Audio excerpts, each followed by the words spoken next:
Astaghfirullahaladzim, astaghfirullahaladzim, astaghfirullahaladzim. Alladzi la ilaha illa huwal hayyul qayyum wa atubu ilaih. Ila hadratin Nabi sallallahu alaihi wasallam wa alihi wa ashabihi al-kiram, summa ila arwahi masyayikhina wa walidina, khususan ila hadratil muallif wa masyayikhihi wa walidayhi. Syai'un lillahi lahumul Fatihah. A'udzu billahi minasy syaithanir rajim. Bismillahirrahmanirrahim. Alhamdulillahi rabbil alamin. Ar-Rahmanir Rahim. Maliki yaumiddin. Iyyaka na'budu wa iyyaka nasta'in. Ihdinas siratal mustaqim. Siratal ladzina an'amta 'alaihim ghairil maghdubi 'alaihim waladdallin. Amin.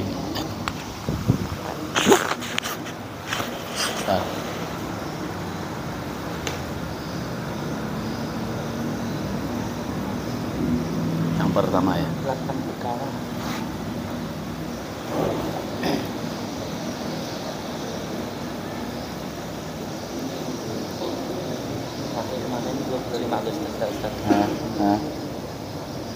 Iya.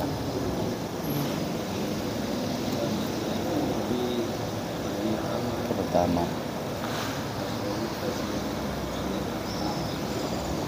Ya, pertama lagi ya.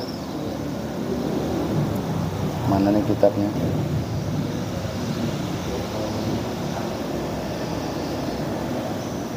Samalah. Yang pertama. Mana?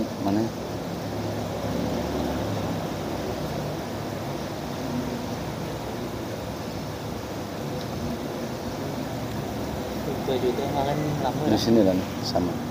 Bentar.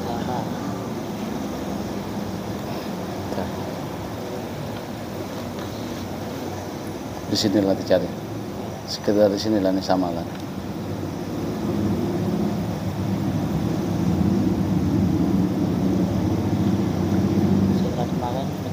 Iyalah di sini nih. Sini nih, tidak ketemu nih Ustaz. Adapun lidah.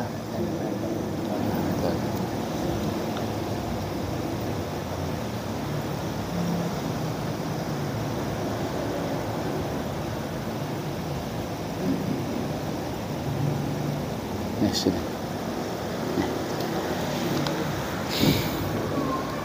Bismillahirrahmanirrahim. Alhamdulillahi rabbil alamin. Wassalatu wassalamu ala sayyidina wa maulana Muhammadin wa ala alihi wa ashabihi ajma'in, amma ba'du. Qala al-muallif rahimahullahu ta'ala wa nafa'alana bihi wa bi'ulumihi fid dharaini amin. Summa qala, maka hendaklah engkau peliharakan akan lidahmu itu dari 8 perkara. Yang pertama, maka hendaklah engkau peliharakan akan lidahmu itu daripada berdusta, sama ada sungguh-sungguh atau bersanda-sanda. Jadi lidah itu dijaga, ya, dijaga. Yang pertama daripada berdusta, ya. Sama ada berdustanya itu sungguh-sungguh atau bersanda-sanda pun tidak boleh juga. Maka jangan engkau biasakan berdusta itu dengan bersanda-sanda, dengan bergurau-gurau, karena yang demikian itu membawa kepada berdusta yang sungguh-sungguh. Jadi kadang-kadang berbohong itu bergurau-gurau, ya, tidak sebenarnya lah. Tapi itu pun jangan juga bergurau-gurau, walaupun ya berdusta bergurau-gurau, tidak, sebenarnya jangan juga, karena itu membawa kepada dusta yang bersungguh-sungguh. Nah, dan dari karena inilah berkata Imam Al-Ghazali rahimahullahu ta'ala bahwa berdusta itu ibu segala dosa yang besar. Nah, jadi kata Imam Ghazali, ya, berbohong itu adalah ummul kabair, ibu daripada segala dosa-dosa besar. Nah, ya. Dan sabda Nabi kita Muhammad sallallahu alaihi wasallam, iyyaka wal kadziba fa innahu ma'al fujuri wa huma finnari. Na'udzubillah. Artinya, takuti olehmu akan berdusta itu, maka bahwasanya orang yang berdusta itu beserta orang yang berbuat maksiat, dan keduanya itu di dalam api neraka. Dan lagi sabda Nabi kita Muhammad sallallahu alaihi wasallam, innal kadhiba babun min abwabin nifaqi. Artinya bahwasanya dusta itu satu pintu daripada beberapa pintu munafik.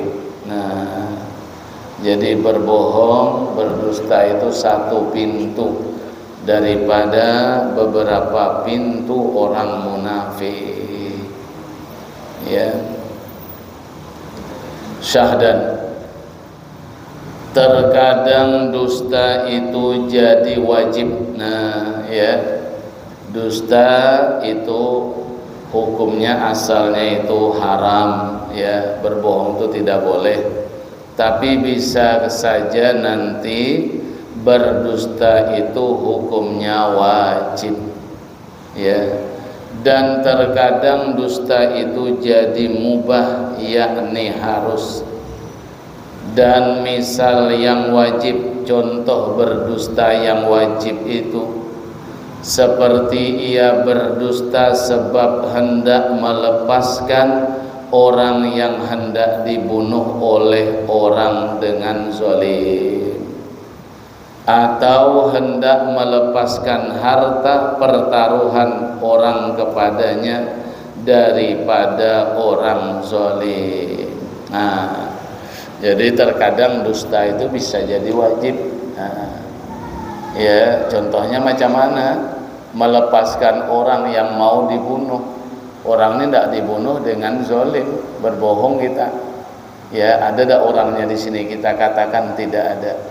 Nah, ya, tidak ada. Nah, itu berbohong demi menyelamatkan orang yang mau dibunuh dengan secara zalim. Ya. Tapi ada lagi pendapat ulama yang lebih hati-hati lagi, pakai tauriyah. Pakai tauriyah, ya. Pakai tauriyah, ada yang lebih hati-hati. Kalau tadi berbohong tadi memang berbohong betul lah, tidak pas dengan kenyataan, ya. Tapi karena hendak menolong orang yang mau dibunuh oleh orang yang zalim, tidak apa-apa juga. Tapi ada lagi pendapat yang lebih hati-hati, tidak dikatakan berbohong tapi dengan bahasa tauriyah. Ya, bahasa tauriyah. Tauriyah itu, ya, kalau zahirnya itu berbohong lah, tapi sebenarnya tidak.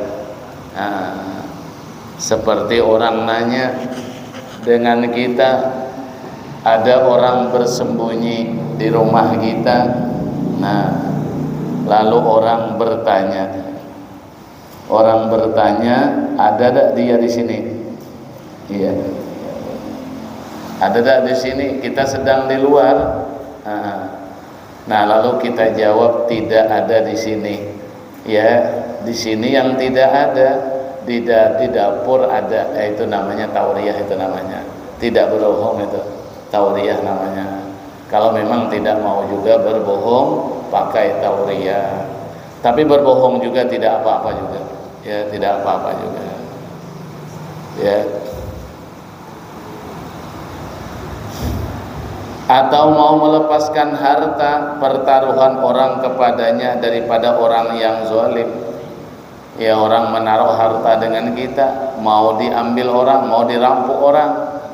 Ya, kita katakan tidak ada hartanya di sini. Nah, itu berbohongnya jadi wajib jadinya.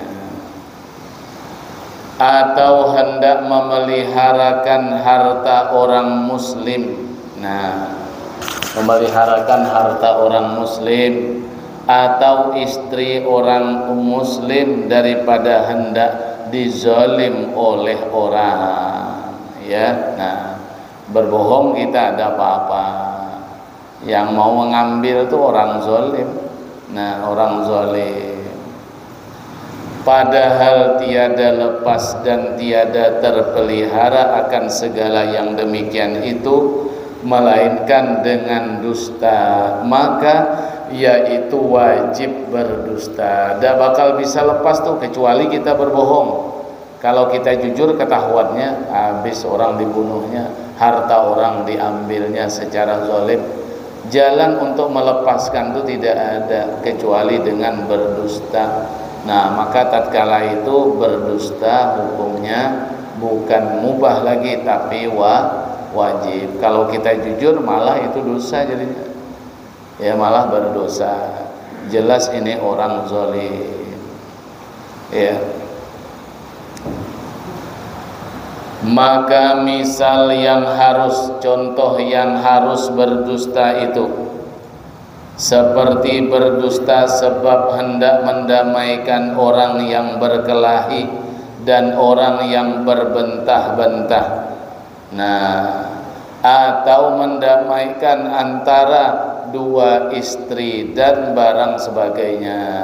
Ya, boleh kita berbohong supaya orang ini berdamai. Ya, di yang satu kita katakan dia tuh mau lah minta maaf dengan kau, padahal dia tidak ada nak minta maaf. Ya, kita adu tapi supaya dia berdamai. Yang satu lagi kita sampaikan, si Fulan itu maulah dia minta maaf dengan kau, cuman kau tidak mau. Nah, ya, jadi kita berbohong itu supaya dia islah, supaya damai. Nah, supaya damai. Nah, itu ya juz, itu boleh berbohong itu. Ya. Atau dua istrinya. Nah, punya dua istri ya. Nah, ya, supaya dia bisa berdamai. Supaya bisa berdamai. Nah, lalu berbohong. Ya, berbohong. Ya, mendamaikan dua istri. Ya, dua istri. Ya. Ya, kalau istri dua lah. Kalau istri satu dah mungkin lah berkelahi dengan siapa. Istri dua. Kasratun nisa laisat minad dunya. Lianna aliyan kana azhada ashabi Rasulillah sallallahu alaihi wasallam wa kana lahu arba'u niswah, ya. Ya. Jadi dua istri bertengkar, berkelahi untuk mendamaikan, lalu dengan berbohong boleh-boleh saja tuh. Ya. Nah, dan barang sebagainya apa saja. Nah, contoh yang lain lagi boleh. Berbohong untuk menyenangkan istri boleh juga, dengan masakan yang dia masak boleh. Ya. Dia masakkan kita. Ya, dia tanya, enak tak masakan saya ini? Kita bilang enak walaupun tidak enak, boleh kita berbohong itu. Ya, untuk mengenakan istri. Ya, atau oleh ya istri dia masak ya disajikannya sama suaminya, ya ditanya oleh istri, enak enggak makanan nih? Bilanglah enak walaupun tidak nah itu boleh tuh berbohong tuh. Ya. Nah,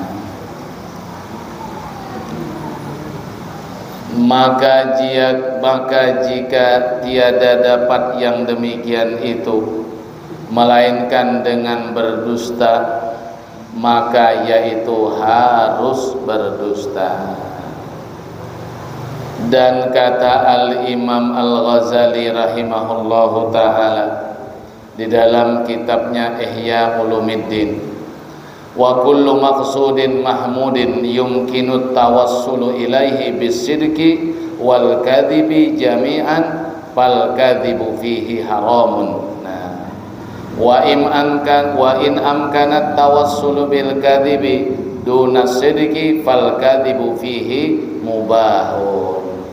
In kana husulu dzalikal maqsud mubahan wa wajibun in kanal maqsudu wajiban famahma kana fi sidqi safku damin muslimin qad ikhtafa min zalimin fal kadhibu fihi wajibun wa mahma kana la yatimmu maqsudul harbi au islahu dzatil baini au istimalatu qalbil majni alaihi illa bil kadhibi fal kadhibu bihi mubahu illa annahu yambaghi ayyahtariza minhu ma amkana. Artinya perkataan Imam Ghazali, dan tiap-tiap maksud yang kepujian, yang terpuji, yang dapat menyampaikan kepadanya dengan benar dan dengan berdusta,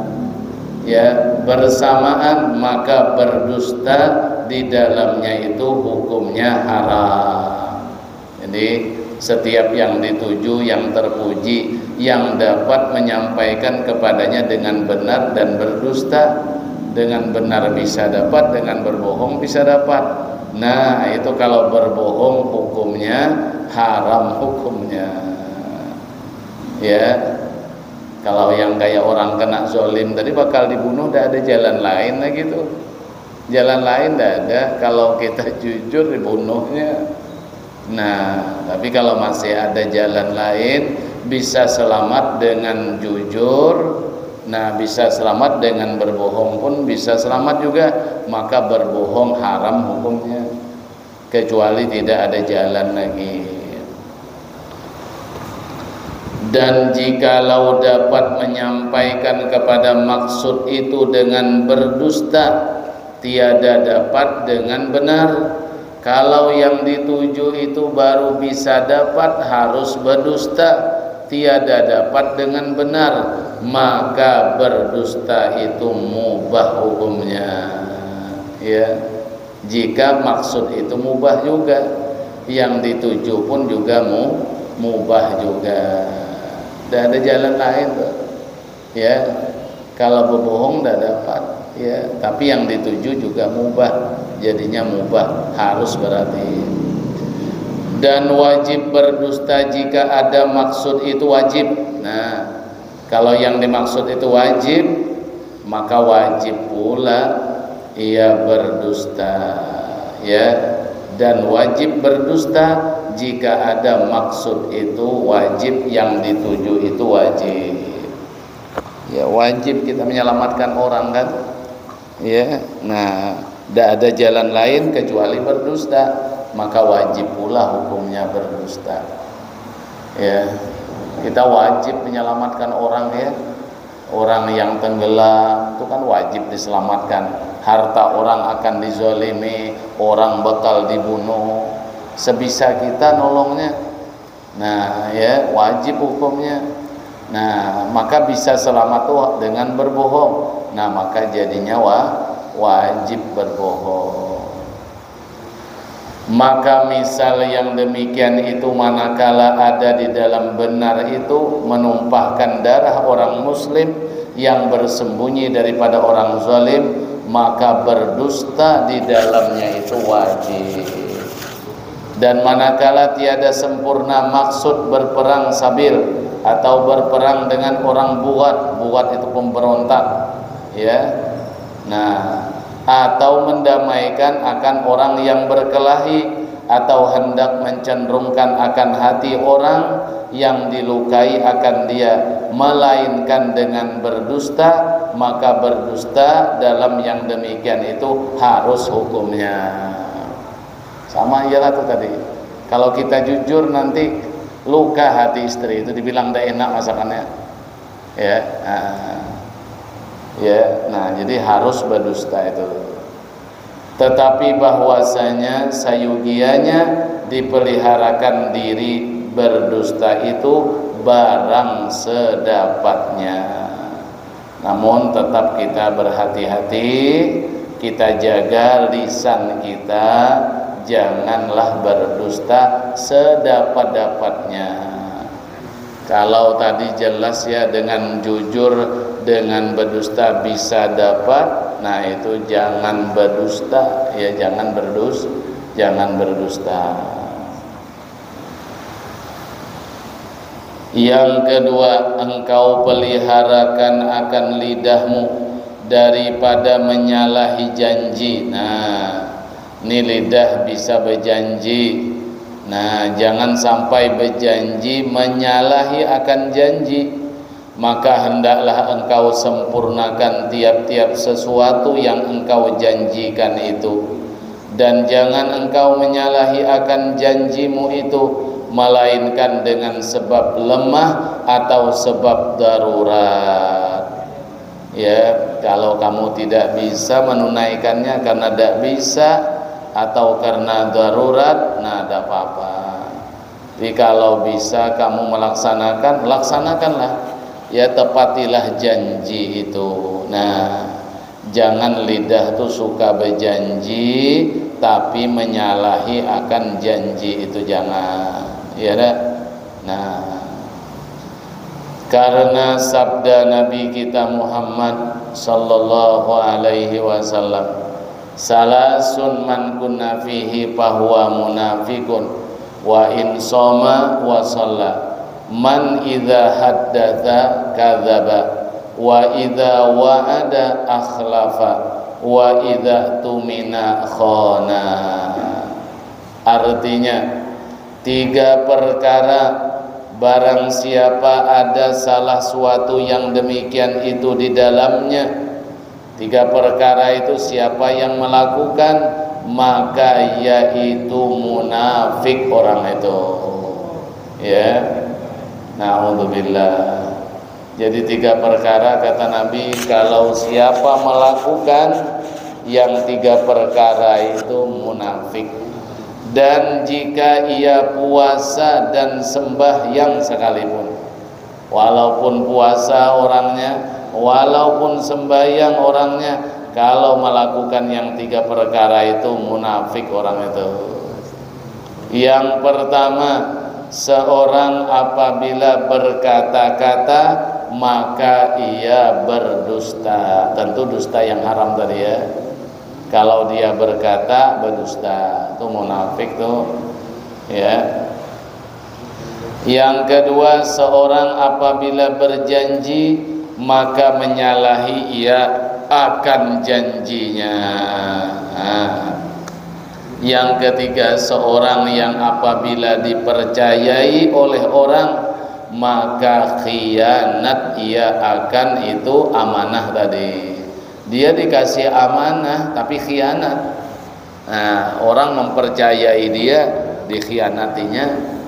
Nah, tuh 3 macam tuh tanda orang-orang munafik. Yang ketiga, engkau peliharakan lidahmu daripada mengumpat akan orang.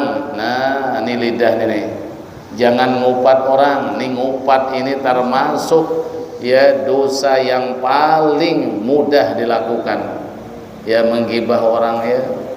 Nah, ini gibah orang ini, ya, akibat sering ngumpul-ngumpul, ya.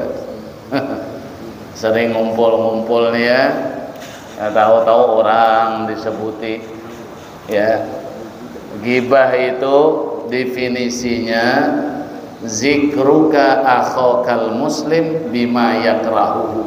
Nah itu tuh, menyebut, nah engkau menyebut saudaramu yang muslim yang kalau dia tahu dia marah tidak senang, itulah namanya ghibah. Walaupun itu memang nyata ya, aib yang disebut itu ada pada orang itu, itulah namanya ghibah ya. Nah, itu tuh ya, ini ghibah nih ya, hati-hatilah nih, banyak kerusakannya ghibah. Pertama, ghibah itu dosanya tidak dimaafi oleh Allah kalau orang yang digibah itu tidak memaafkan, karena ghibah ini dosanya hubungannya dengan makhluk ya.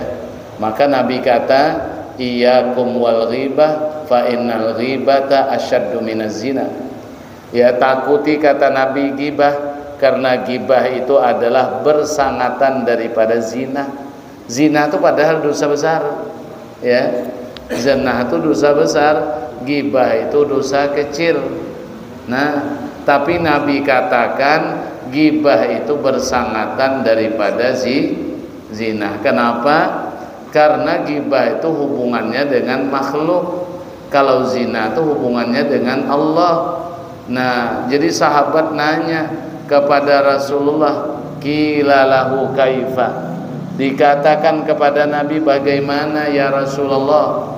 Nah, faqala innar rajula qad yazni.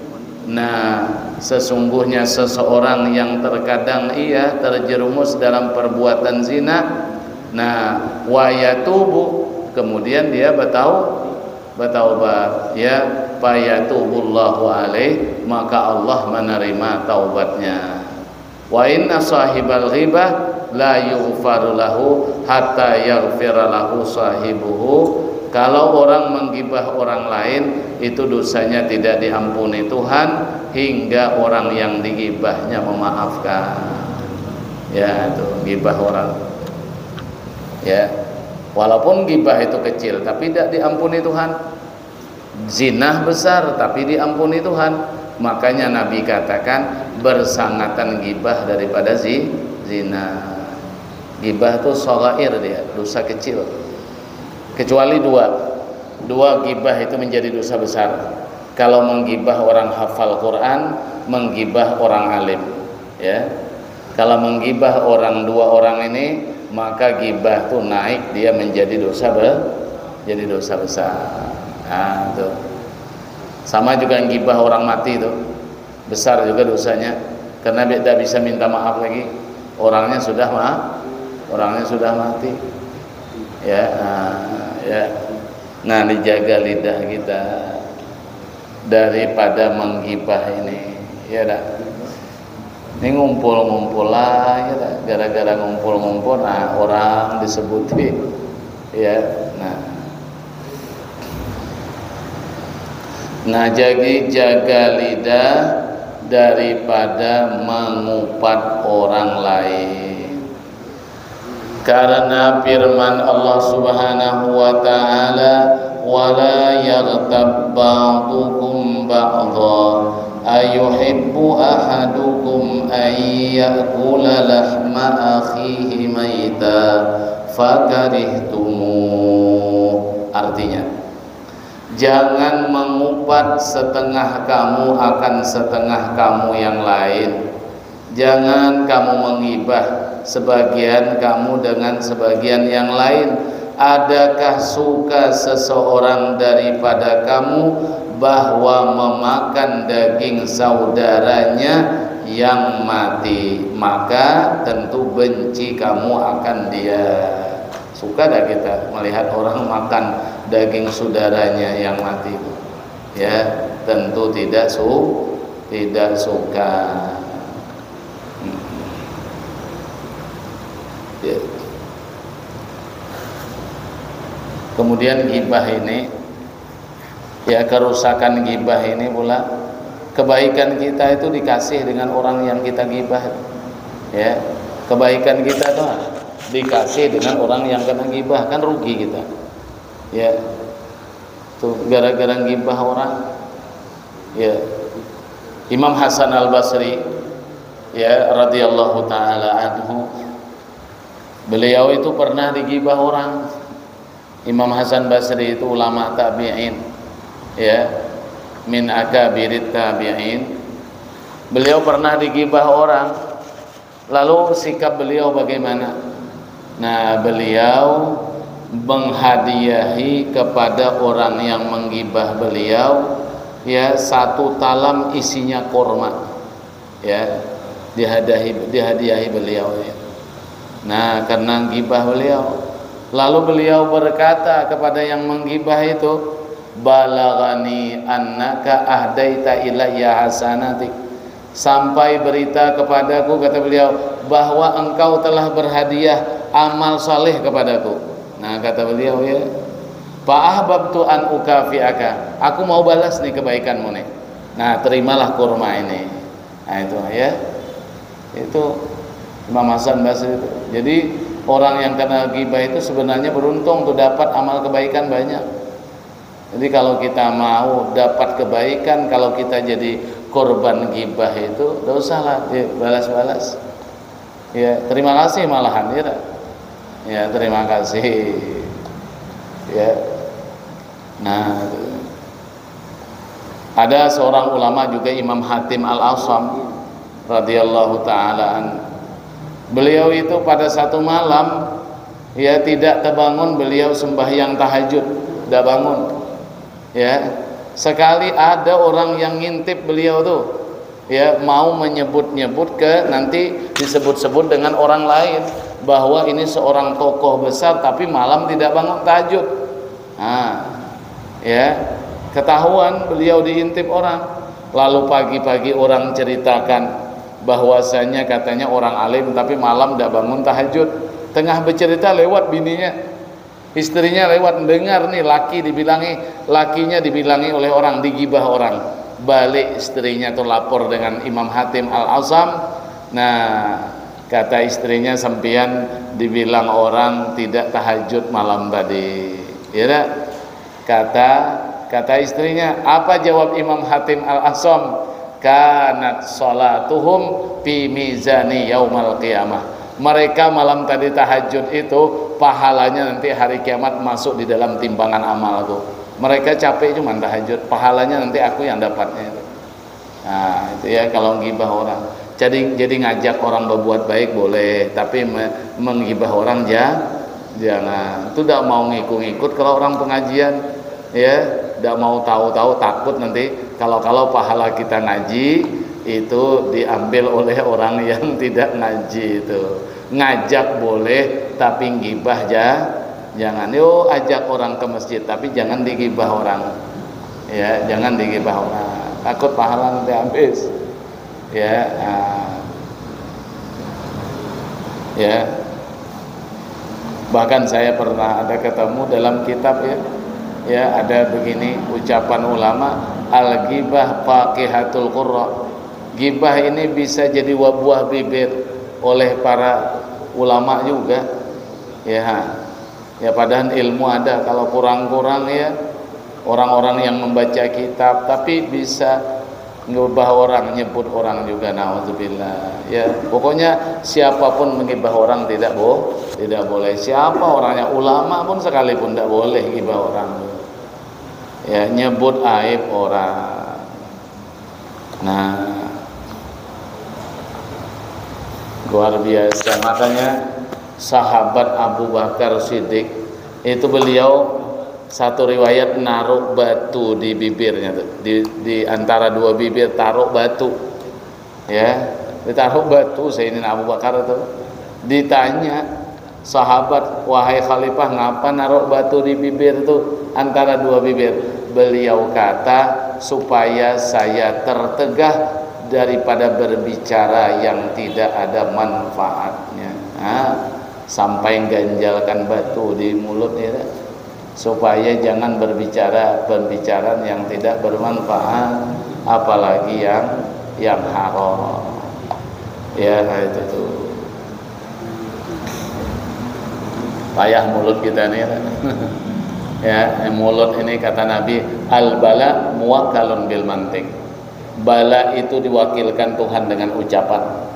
Banyak orang kena bala gara-gara lisan sendiri. Ya, gara-gara lisan sendiri. Baik bala itu secara zahir maupun bala itu secara batin. Dan hasil dari makna ayat ini bahwa Allah Ta'ala menyerupakan akan mengupat itu seperti memakan bangkai pada pihak haramnya dan kejinya.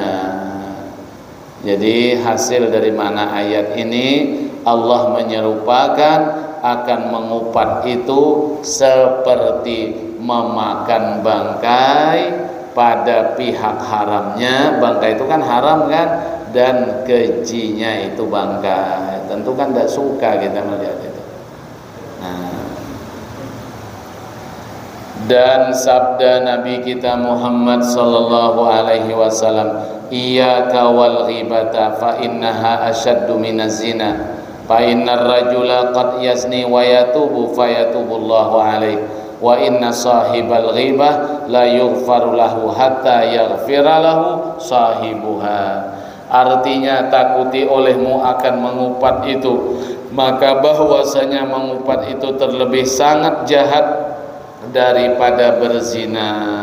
Maka karena bahwasanya seorang laki-laki terkadang berbuat zina, maka taubat ia, maka diampuni Allah Ta'ala atasnya.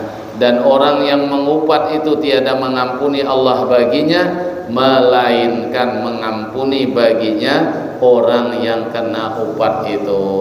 Ya, Tuhan tidak mengampuni kecuali orang yang kena upat itu mengampuni, baru Allah memaafkannya. Dan lagi sabda Nabi kita Muhammad sallallahu alaihi wasallam, wallahu a'lam bissawab. Al-Fatihah. A'udzu billahi minasyaitonir rajim. Bismillahirrahmanirrahim. Alhamdulillahirabbil alamin. Ar-Rahmanir Rahim. Maliki yaumiddin. Iyyaka na'budu wa iyyaka nasta'in. Ihdinas siratal mustaqim. Siratal ladzina an'amta 'alaihim ghairil maghdubi 'alaihim waladdallin. Bismillahirrahmanirrahim. Alhamdulillahirabbil alamin. Allahumma shalli wa sallim wa barik ala sayyidina Muhammadin wa ala alihi wa sahbihi ajma'in. Allahumma iftah alaina futuhal arifina bi hikmatik wa ansur alaina rahmataka ya arhamar rahimin. Wa nas'aluka ilmal khaifin wa inabatal mukhbitin wa ikhlasal muqinin wa syukras sabirin wa taubatas siddiqin. Sallallahu ala sayyidina Muhammad wa ala alihi wa sahbihi wasallam. Alhamdulillahirabbil alamin. Taqabbal